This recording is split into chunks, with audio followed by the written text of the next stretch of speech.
Hello, everyone, and welcome to the debrief on ABC News Live. I'm Kimberly Brooks. Thanks so much for joining us. President Trump on day 3 of his state visit in the UK, celebrating D-Day. And a former deputy on duty during the Parkland shooting arrested on felony counts for not going inside the school while the kids were under attack. And this week marks 30 years since the massacre in Tiananmen Square. But first, here are your headlines. Well, I got to let him back down, try to get that under control. There it is.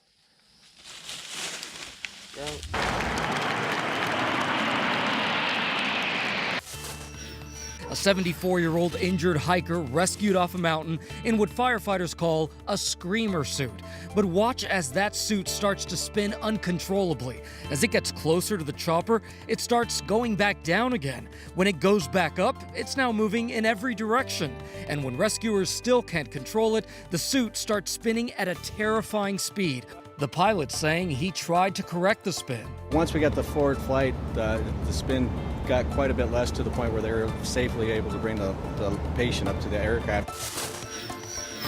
50 people, mostly children, were sickened in a malfunction at a swimming pool in Pleasant Grove, Utah, south of Salt Lake City last night. Pleasant Grove Police Captain Britt Smith called this a freak accident. A main pump malfunctioned and shut down. When it was turned back on, it pumped large amounts of chlorine into a single jet. 8 ambulances transported about 26 individuals to hospitals, and doctors at Timpanogos Regional Hospital in Orem are treating 15 children. 3 have been admitted to the pediatric intensive care unit. The tale of a dramatic rescue for a 4-legged friend. Take a look at this. Joe Dunn, he was exploring the wilderness in Florida when he stumbled upon a hiker in trouble. You see there a dog that's trapped in a cave and just out of his reach. So Joe, he asked the Good Samaritans for help on social media, and they all came together the next day on a 4-mile mission. They rigged up some climbing gear and finally rescued the terrified pup. It turned out her name is Sally, and she'd been missing for 3 weeks. They were able to reunite Sally with her very relieved owner. And we begin with President Trump continuing his state visit overseas, taking part in a ceremony commemorating the 75th anniversary of D-Day. The president joined world leaders on the stage, including French President Emmanuel Macron, British Prime Minister Theresa May, and Queen Elizabeth herself. So I want to bring in Ian Pannell in Portsmouth, England, with more. Ian, I just want you to talk about the president's response to this solemn moment commemorating D-Day. Yeah, it's been an interesting week, hasn't it? Because there has been a celebration of the special relationship between Britain and America. There's been some politics. The president inserts himself in some very sensitive issues here in Britain. But today was really about honouring the men and women who took part in D-Day, who were involved in the preparations. But if we just have a look out at sea here, hard to imagine today because you can see some pleasure cruise around here. All these people are gathered here. Hi, you're live on ABC. There's pleasure cruises out there. If we went back 75 years, in actual fact, what you would have seen are thousands and thousands of boats with American, Canadian, British and French servicemen all ready to go across the channel to France to risk their lives to save Britain and to save Europe from Nazi occupation. And Portsmouth was the main area where the D-Day landings, what became known as the D-Day landings, started. They were actually supposed to happen on the 5th of October, June 44. But the seas were really rough, so it was eventually put back to June the 6th. So just up the road there, President Trump, as you say, together with the Queen, Theresa May, Emmanuel Macron, the Canadian Prime Minister, all gathered for a solemn ceremony to honour, to remember those who sacrificed their lives, those who risked their lives. In other words, to allow people to come here today and enjoy this kind of freedom. And Ian, just give us a reminder of what else is happening on his trip in Europe. Yeah, well, so this pretty much brings to an end his state visit to the UK. He's going over to Ireland to meet the Irish Premier, the Taoiseach as he's known. I believe he's also going to go and play some golf when he's in Ireland. But then the D-Day commemorations resume in Normandy.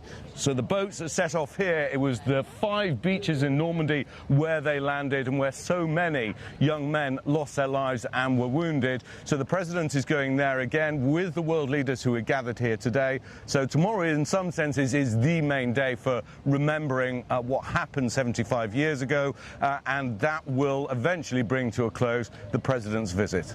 And were you able to get sort of a feeling of the people in England as the president heads out of the country? Like, what is the feeling as he leaves? You know what? Just as Britain is divided over Brexit, I think a lot of Brits are divided over Donald Trump as well. I think certainly in London, what we saw, the protests there, London is overwhelmingly against the whole idea of a state visit. And a state visit is a great honour. The Queen has hosted 113 state visits. She's met 12 of the last 13 presidents.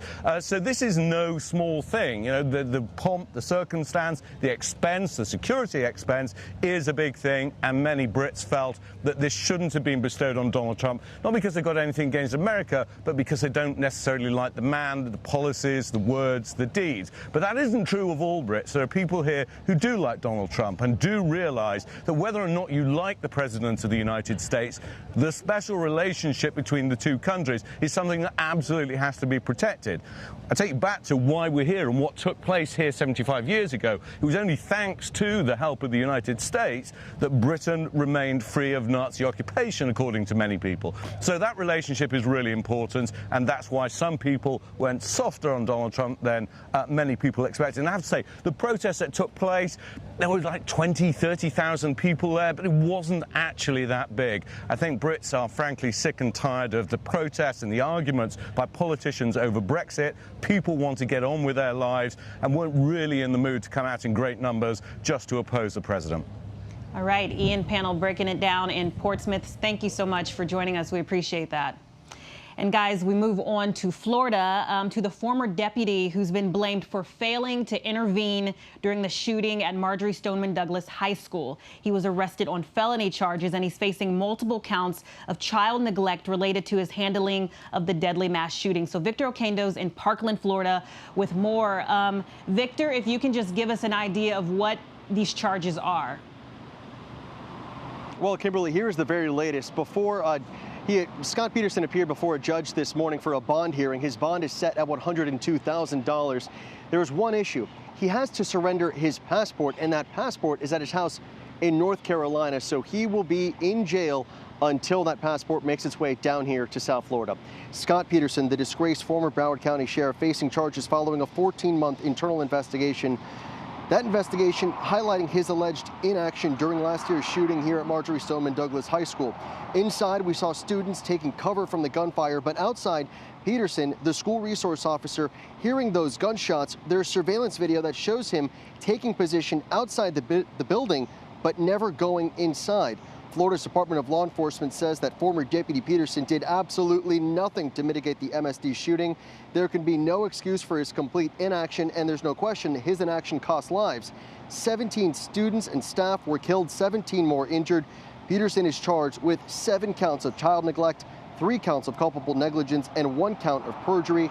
His lawyers have responded, calling these charges unprecedented, saying that he was not criminally negligent in his actions, as no police officer has ever been prosecuted for his or her actions in responding to an active shooter incident. And they say, Kimberly, that they will be fighting those charges vigorously. And just so we know, how much time could he be facing if he's convicted? So if convicted on all 11 charges here, he could be looking at more than 96 years in prison. Of course, that is a long time away right now. He just had his first bond hearing. For the time being, he will remain behind bars. Wow. All right, Victor Oquendo there in Parkland, Florida. Thank you so much. And guys, we can't forget that these tragedies change a family of a victim's life forever. I was able to sit down with 3 of the parents of the victims to see what they thought about this recent arrest. I sat down with Manuel and Patricia Oliver, who lost their 17-year-old son, Joaquin, and Linda Beagle Schulman, who lost her son, Scott. He was a coach and a teacher at the school. So take a look. I was expecting that to happen. I mean, I don't feel a surprise. And by the way, it's hard for me to be surprised about anything. What surprised me is that was another shooting a week ago. And the big news now is that this guy got arrested. He's guilty. He's part of this problem. He was a coward that day. He was there supposedly to save not only the students, the teachers, everyone, and he did nothing. So now he needs to pay for his mistake, and I'm very glad that this is happening now. As a parent, knowing that an officer was there outside of the school and didn't go in, and now you don't have your son, when you put those pieces together, how does it make you feel? Well, it makes you feel that very frustrated. It makes you feel that how come if we left our kid at school that is supposed to be taking care of everything, including the sickness, it didn't happen. So I'm glad that this is going on. It's following a process that it has to be done. And we will see more changes, I hope, to everybody that was involved in that day that didn't do anything.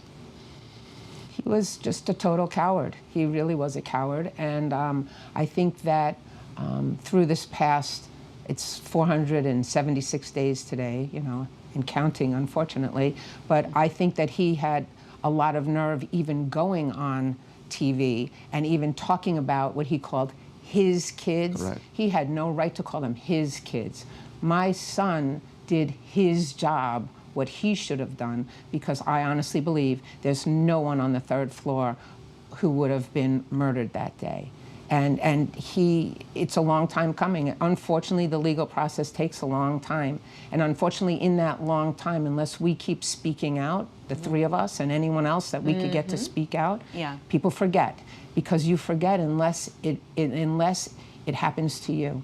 And unfortunately, it happened to us, and we are three people who are not going to forget and not let anyone else forget. No, that's our mission. Yeah, and so let's talk about the legislation. What are you guys pushing for right now specifically? Well, this is beyond Parkland, and this is beyond schools. Okay, this is how we see this, and we do want to talk about guns. It's never too late or too early to talk about guns. We have to mention guns as part of a problem. And that's our daily fight. As long as we have easy access to guns, this will continue to happen. And yes, this person is part of a problem, and I'm so glad that now he's going to pay for that behind the bars, but there's way more people involved. And actually more than just people. There's lobbies and organizations that need to be also accountable in here. That is our movement, and that's where we want to go. Yeah. And you guys, what work have you been doing since this happened? I know you've been speaking out a lot as well. Well, for me right now, I would like to see the red flag law passed in every state. I would like to see it be a federal law. It's very, very important to me. I believe that if that red flag law would have been passed in Florida, okay, if that would have been passed on the 13th, the 14th wouldn't have happened. Because it was all written out right in front of everybody exactly what the active shooter was going to do. Everyone knew. What did you guys think about the students who became activists overnight after this happened and really created a movement and are continuing to push for gun laws as well, doing this while they're still in high school, having to worry about this? They're amazing. They are the new America that is emerging. They are marking a beginning of what will happen in a few years. So that's our hope here. We're going to win this battle. I promise you that. It should be faster, but because of those kids, we can say that we are convinced that it will happen. Those kids are going to be able to vote next year, and they're going to be asking for the right answers from our politicians. And again, this is not a blue or a red thing. This is about saving lives. Yeah, it was very heartbreaking to speak with them, and I asked them if they were okay. They said they'll never be okay, but they have to continue to do the work because that's their only choice. So guys, we move over to the Dominican Republic, where a Maryland couple was mysteriously found dead at a resort. And 5 days before, an American woman died of respiratory failure in her room in the same hotel. So I want to go to Tom Llamas in Santo Domingo with more. Tom? Kimberly, great to be with you. That new development rocking this vacation mecca. Those 3 deaths all remain a mystery, and the victims' families want answers. They feel enough is not being done here on the island. They want the FBI and the State Department to get involved. What is clear right now is that several Americans have died here. One has been attacked in what is becoming a brutal year for the Dominican Republic. A growing nightmare in paradise, as we're now learning of another American tourist ending up dead inside of this resort in the Dominican Republic. This just 5 days before another couple was found dead in their room at the same resort. The family of 41-year-old Miranda Shop Warner now demanding answers after they say she took a drink from the minibar in her hotel room, then suddenly collapsed and died. A family spokesman telling Fox News, "She had a soda mixed with one of the small bottles of whatever alcohol it was, and suddenly she called out to Dan, and he came right over, and she was unable to breathe." Just before the incident, Warner posting these photos of her room to Facebook. She was there with her husband, a doctor, celebrating their anniversary. He says after taking that drink, she abruptly experienced acute physical distress and collapsed. The family says Dr. Warner administered CPR until paramedics arrived. Officials in the DR saying there were no signs of foul play and that Warner died of respiratory failure and pulmonary edema, essentially excess fluid in the lungs. The news sending shockwaves. Maryland couple, 63-year-old Nathaniel Edward Holmes and his fiancée, 49-year-old Cynthia Ann Day, were found dead. The cause of death was also the same exact respiratory failure that killed Warner. The resort where the tourist died is Bahia Principe, a sprawling, all-inclusive property east of Santo Domingo. In response to the 3 deaths in less than a week, the resort saying staff followed the proper protocol and telling us, "We are deeply saddened by the incident and want to express our deepest condolences to their family and friends." This coming as the Dominican Republic has already faced damaging headlines this year after 2 American tourists died and another was attacked while on vacation. When we go to these resorts, we really feel safe. We feel like we're in paradise. We let our guards down. We have a good time. And that's when bad things happen. Delaware resident Tammy Lawrence says she was beaten nearly to death in January by an attacker who was wearing a hotel uniform while she was staying at Majestic Elegance Resort. And in March, New Yorkers Orlando Moore and Portia Ravenel vanishing on the drive to the airport, their bodies discovered days apart, their rental car fished from the bottom of the sea. Authorities in the Dominican Republic believe the couple was involved in a car accident along an oceanfront highway. But now, 2 members of Congress are calling for an FBI investigation. All hotels involved are cooperating with police right now, but again, those families of the victims, they want more done. The Warner family, for instance, is asking, why was not the glass she was drinking from before she collapsed and died tested for poison? Things are getting serious here. Even some of the locals I've been speaking to are spooked by this. You have to remember, Kimberly, this is an island that depends on tourism dollars, and this is a mystery that's scaring a lot of people. Kimberly? Yeah, Tom, it's unbelievable. Thank you for those updates. And the cosmetic mega chain Sephora is closing its U.S. stores today to host a series of inclusion workshops. This comes a month after singer SZA said she had security called on her while shopping at a California store, a scenario many African Americans are familiar with. So I want to go to Romina Puga, who's live in Beverly Hills. Romina, the move came a month after the incident, a pretty quick response, yes? Yeah, but Sephora is actually saying that the incident is not what led to this workshop.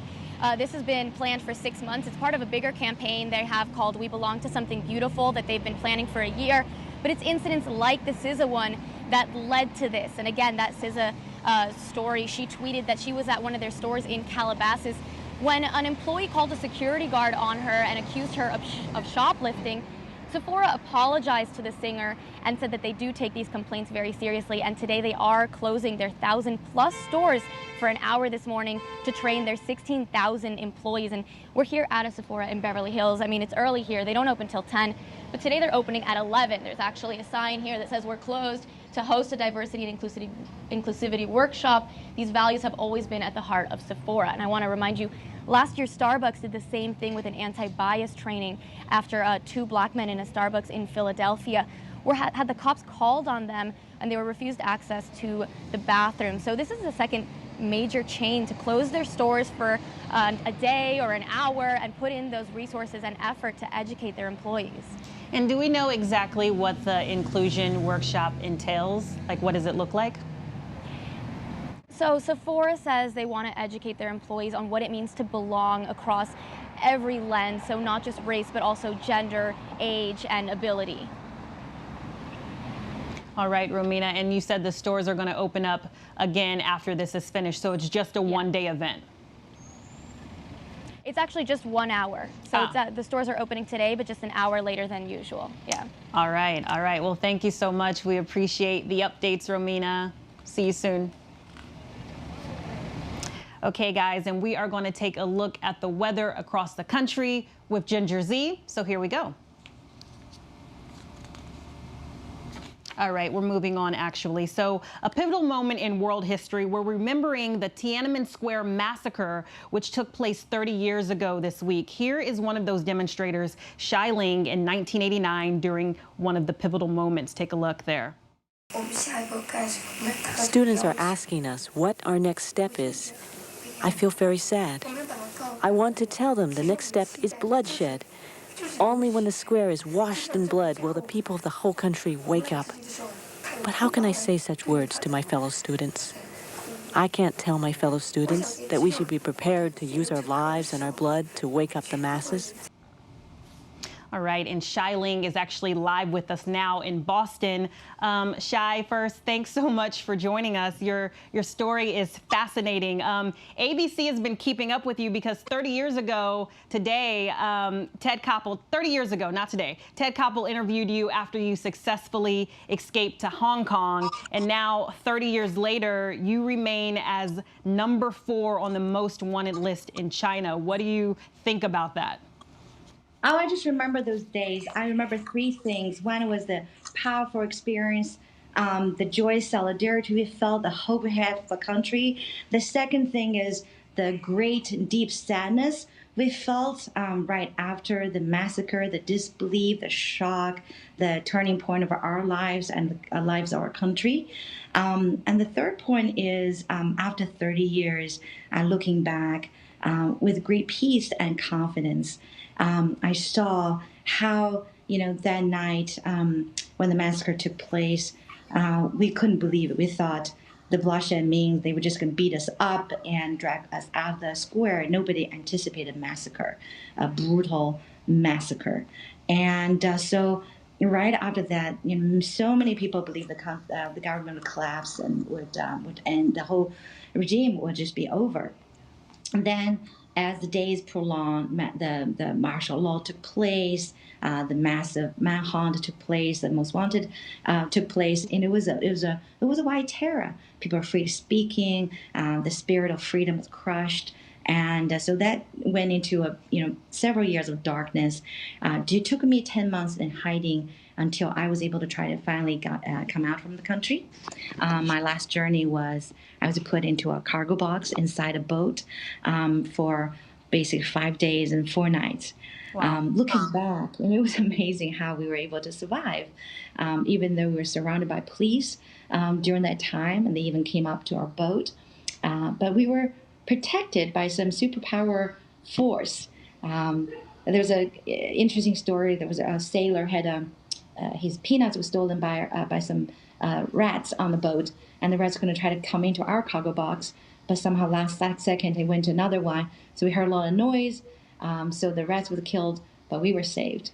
So by looking back, I felt there's a special force out there protecting us, leading us to where we need to be, to freedom, and also how the Tiananmen movement had impacted, Eastern Europe, former Soviet Union, the fall of the Berlin Wall, and it was led to the whole domino fall of the communist camp between 1989 to all the way to 1992. So I look at recent coverage, so many media are just saying, another big forgetting, people don't remember, don't want to talk about it. But I don't believe that's the truth. I, looking back with great hope, I know people who ever experienced 1989 would never forget what we have experienced, what we have witnessed, what we have gone through. Many of us came to faith, to know Jesus Christ as our Lord and Savior, to come to know God's great, powerful plan for China, that one day China will be set free and democracy will come, and the victims' family will be comforted. So I remain hopeful and confident about the future. Yeah, It's so interesting to see the images of you when you were younger there. So you went from being a homeless refugee in the U.S. to former President Clinton granting you citizenship. What would you say your life is like now? My life is, it's good. Life is good. It has challenges, a lot of challenges. Not easy to, survive a massacre, to overcome a lot of emotional loss. I lost my mother, my grandmother during that journey. My mom passed away a month before I was told about it. So I had no chance to do anything. That regret, that pain, that sorrow when I was all alone by myself in America for the first 4 years. It was tough, it's challenging. And to live an American dream as a refugee, as immigrants, to relearn the language all over, to rebuild a family, rebuild a life, rebuild a career, it's not easy. But China has never left in my mind, all my heart, my soul, my prayers, my hope are still with China, and my confidence still with the people there. I think about 10 years ago, after I had a spiritual awakening, I was called to found a ministry called All Girls Aloud. And that ministry was focused on to end China's brutal one-child policy, which killed over 400 million babies. So this time, I was able to experience walking with God, with faithful believers, and through prayer, fasting, repentance, advocacy, after 5-6 years, and God was able to help us end brutal one-child policy. And so today in China, there's official two-children policy. There are over 1 million babies are being born legitimately as a second child. And the talk is to potentially have a more, remove the entire children limitation policy. So I see hope. I see God can end this brutal one-child policy. Therefore, it can also bring China to freedom. Wow, Shai, incredible story, incredible work. We really appreciate you joining us today on the anniversary of this massacre. Thank you so much. Thank you so much for your coverage. Your work is so important, and just on behalf of all the people in China and here, we thank you for your great effort. Good job. Thank you. We appreciate that. All right, my friends, continue to take care of yourselves. And if you're around, stick around for the briefing room at 3:30 p.m. And we have World News Prime at 8 p.m. And if you want to stay updated on all of these headlines, you can go to abcnews.com or download the app. I'm Kimberly Brooks, and I'll see you tomorrow.